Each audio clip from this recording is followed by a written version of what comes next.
Amelia Sinclair had everything a girl could dream of: grand mansions, luxurious gowns, and a loving father who adored her more than anything. She lived in London in the late 19th century, where her father, Richard Sinclair, was a successful businessman who made his fortune in trade. Though her mother had passed away when she was young, Amelia never felt lonely, for her father ensured she was surrounded by warmth and love. At the age of 10, Amelia was sent to Rosewood Academy, a prestigious boarding school for young ladies. Though she missed her father, she was excited about her new adventure. She was kind, intelligent, and graceful, making friends easily. The headmistress, Miss Lockwood, admired her, and even the strictest teachers could not help but be fond of her. One fateful day, a telegram arrived at the school, and everything changed. Her father's ship had been caught in a terrible storm while traveling to India. There were no survivors. Amelia's world crumbled. Miss Lockwood, who had once been kind, suddenly treated her differently. The school had been receiving generous payments from Mr. Sinclair, but now, without his fortune, Amelia was just another orphan. Within days, her belongings were taken from her, her elegant dresses replaced with a servant's uniform. She was no longer a student at Rosewood Academy. She was now one of its maids. Miss Lockwood assigned Amelia the hardest chores. She scrubbed floors, polished silverware, and worked from dawn until nightfall.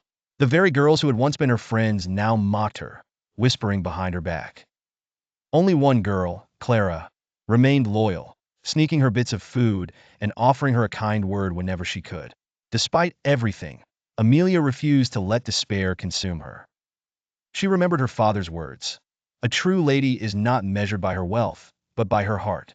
One evening, as Amelia was fetching water from the well, she overheard a conversation between Miss Lockwood and a tall man in a dark coat.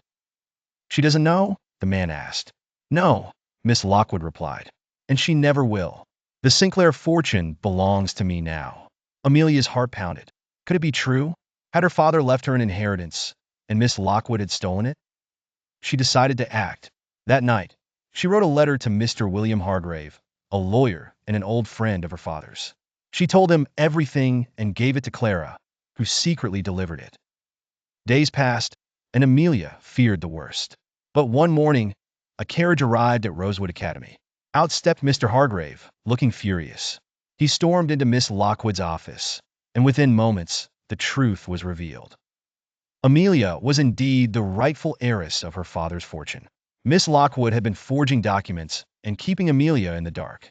The authorities arrested her, and justice was served. Amelia was free. No longer a maid, she reclaimed her name and dignity. But she never forgot the lesson she had learned: the importance of kindness, courage, and perseverance. Instead of returning to her old life of luxury, Amelia made a surprising decision. She reopened Rosewood Academy, but not as a school for wealthy girls. It became a home for orphan children, giving them the education and love they deserved. And so, Amelia Sinclair, once a lost heiress, became a beacon of hope for others, proving that true wealth lies in the heart, not in gold.